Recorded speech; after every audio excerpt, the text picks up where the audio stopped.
Nous avons deux formations, ESSEP 5 et ESSEP 8, qui permettent en fait aux étudiants qui ont un parcours universitaire en biologie de rentrer en entreprise. C'est une spécialisation ou une connaissance en fait de l'entreprise pour ouvrir à la double compétence. Les ESSEP 5 sont issus d'un Master 2 et les ESSEP 8 sont des gens qui ont un doctorat en sciences de la vie. Le public ESSEP 5, c'est un public qui vient de master, alors souvent recherche, parfois professionnel, mais c'est assez rare. Ils ont été formés pour faire une thèse et pas du tout pour intégrer l'entreprise. Je pense que le gros avantage des ESSEP, c'est de donner une vraie vision sur l'entreprise, qui est quand même quelque chose qui reste opaque après une formation académique. Comparé à ESSEP, où là on a eu quand même 50 intervenants différents. Ma contribution initiale tourne autour du marketing. Je passe quelques heures à leur expliquer les fondamentaux du marketing et à leur donner quelques exemples du marketing pharmaceutique. Et surtout, je leur explique en quoi le marketing aussi a une implication dans la création d'entreprise, en quoi il est intéressant de s'assurer qu'on apporte réellement quelque chose de neuf quand on décide de créer une entreprise. Le centre de relations clients intervient toutes les années pour expliquer quels sont les métiers du diagnostic in vitro, les métiers qu'on retrouve dans les laboratoires de France, aussi bien privés et hospitaliers, mais aussi les métiers que nous retrouvons dans les domaines industriels comme Biomérieux.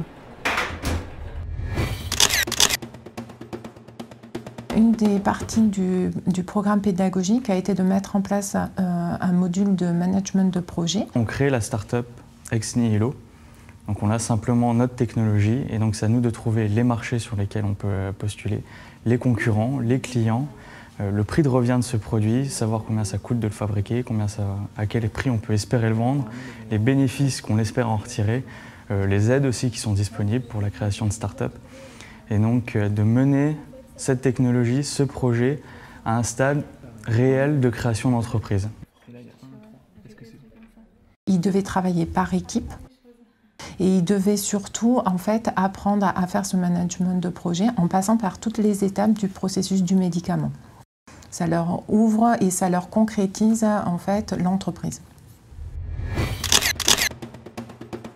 Donc après ces 2 mois et demi de formation, on doit donc faire un stage de 6 mois en entreprise. Et donc je vais faire mon stage à Biomérieux Shanghai et je vais travailler sur les tests rapides pour détecter des maladies comme les cancers ou des maladies à virus comme le sida.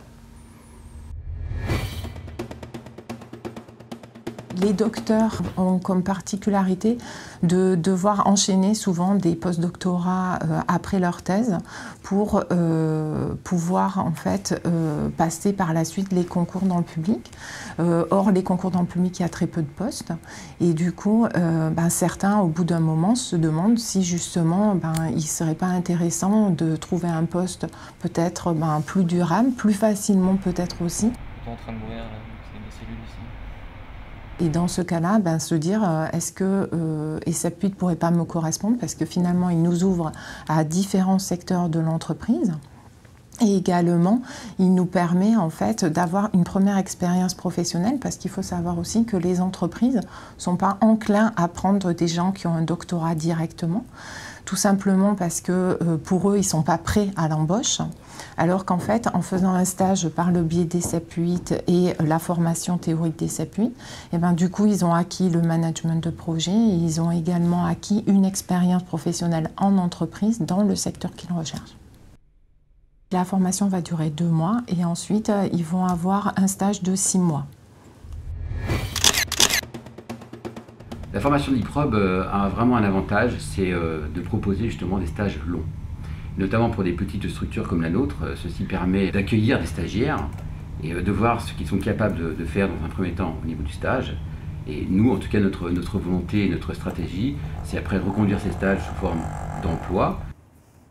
À l'IPROB, j'ai fait ESSEP 5 qui m'a permis donc de faire un stage en développement des procédés à Bioelpida. Ça s'est enchaîné ensuite sur un CDD, un autre CDD et un CDI.